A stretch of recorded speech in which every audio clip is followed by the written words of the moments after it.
The Mexica, or Aztecs, have various traditions about their point of origin and about the timing of this event. Some of them have no dates at all and probably go back many, many thousands of years, arguably even to the time of Atlantis, 11,500 years ago.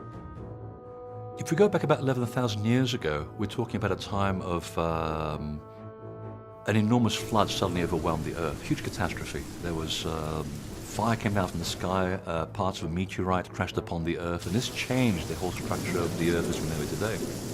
We're talking about a huge story of multiple nations who survived in small numbers this huge catastrophe 11,000 years ago, and then populated the tribes that we know today. So the Anasazi, the Hopi, the Navajo, the Aztec, who then became the Mexica. All of these peoples are little sort of crumbs of original people that survived a very ancient catastrophe. When people started trying to understand what was the source of the Aztecs, the Mayans, the Anasazi, the Hopi, were they related? Were there different streams? One of the interesting parts of this was the mythology behind the Aztecs, that their origin source was a place where there were 4 rivers that intersected.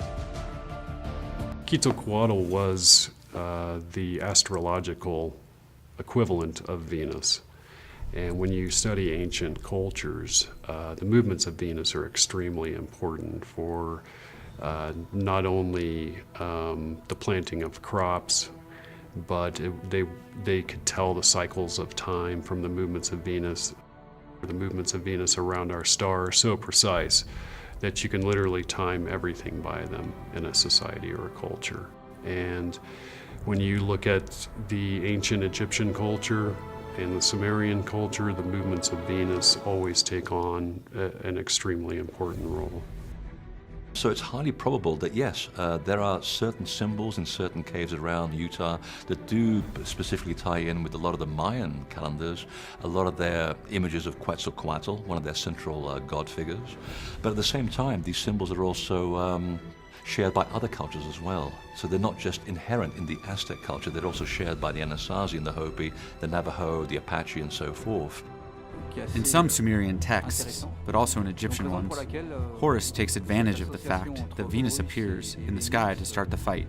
That is interesting because the link between Horus and Venus is quite clear. Horus manages to defeat Set in an epic battle. When Horus finally defeats Set, he completely disappears from Egyptian texts. I think that I found his trace in America, near Mexico, under the name Quetzalcoatl. I think that he wanted to leave the Sumerian and Egyptian gods' heavy atmosphere to create his own community where he will be called Quetzalcoatl. We also find traces of him a little further down, such as in Peru, under the name Viracocha. I believe when he flees to America, he isolates himself, he transforms into this wise character, has a whole community around him, and he calls himself Quetzalcoatl. Quetzalcoatl, the plumed serpent, the feathered serpent, is the civilizer deity of ancient Central America. He's remembered most for that, for bringing the gifts of civilization and for teaching a doctrine of peace and love. Quetzalcoatl essentially becomes a father figure to humanity. He shows people how to do things properly, how to build temples, how to navigate, how to basically set the motions in life that create a fundamental basis from which you can adapt a very civilized lifestyle. And it's fascinating that the earliest image of Quetzalcoatl does come from the Olmec site of La Venta, where we see this figure that is called man in serpent, where you see the coiled figure of a serpent with the plume, with the feathered head, and within it a man holding one of those man bags that we find in Sumer and we find in Göbekli Tepe and elsewhere. You see, Quetzalcoatl, after performing his civilizing mission in Central America, the traditions, the myths tell us that he was driven out of the region.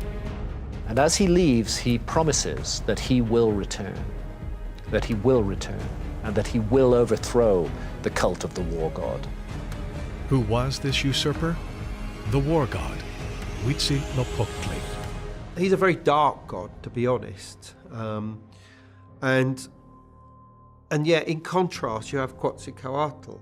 Now, he's the feathered serpent. His colours are bright, blues and greens. And he was a vegetarian, and he did all the good things. He civilised the world. So it's almost like there's some kind of dualism going on between these two gods. Quetzalcoatl's antagonist is Huitzilopochtli. You can translate his name as hummingbird.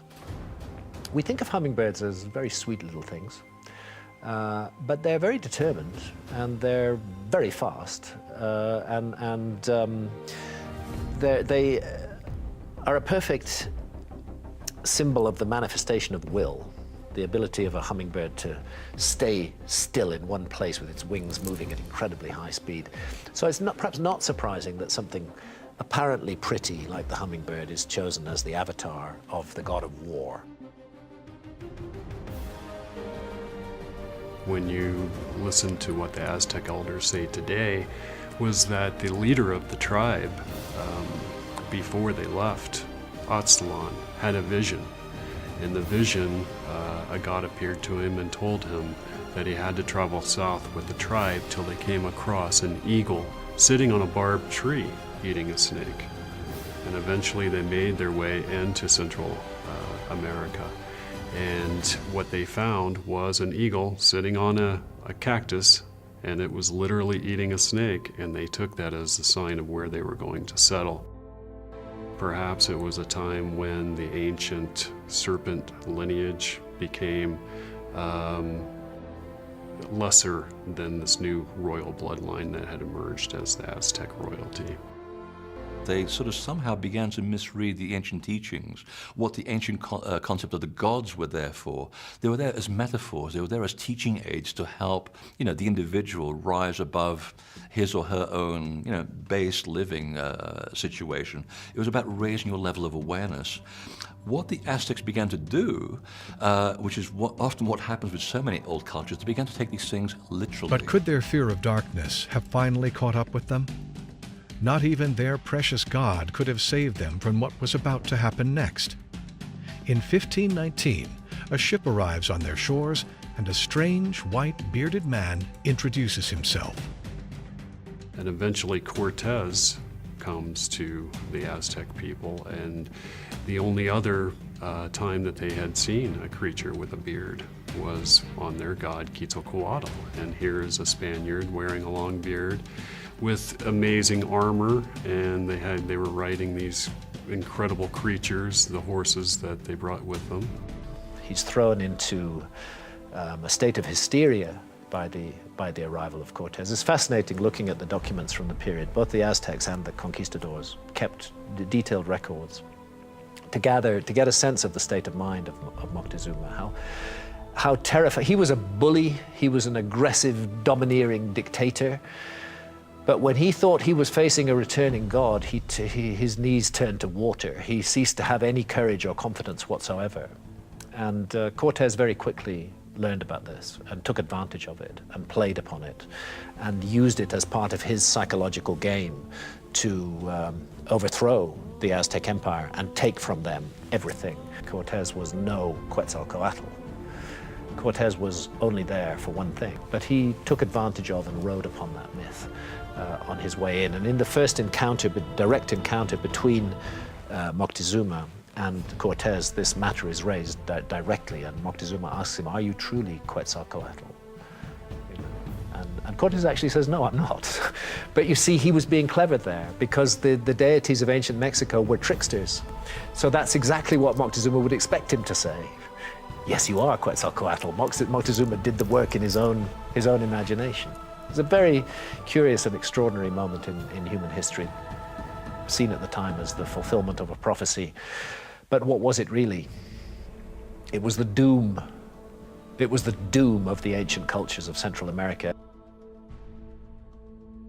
Yes, the discovery of the Aben Codex and its resulting translation showed an extremely close similarity between the Sumerian creation stories and the creation stories of the Mesoamerica people.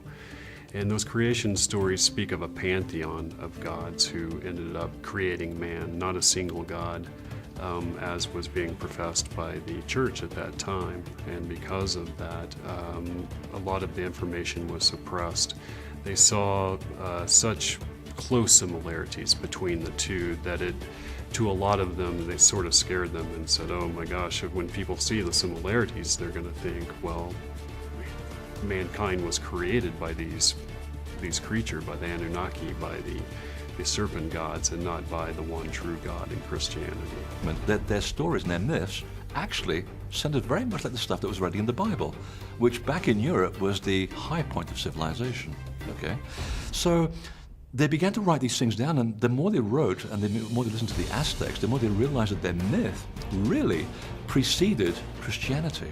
Now we have a problem, because when you start describing the god Quetzalcoatl, who basically was born of a virgin in a cave, he goes AWOL for 40 days into the wilderness, goes on top of a sacred hill, preaches religion to the masses, crosses into the other world around the 21st of December, and is resurrected as a god-man, after which he's deified as a hero.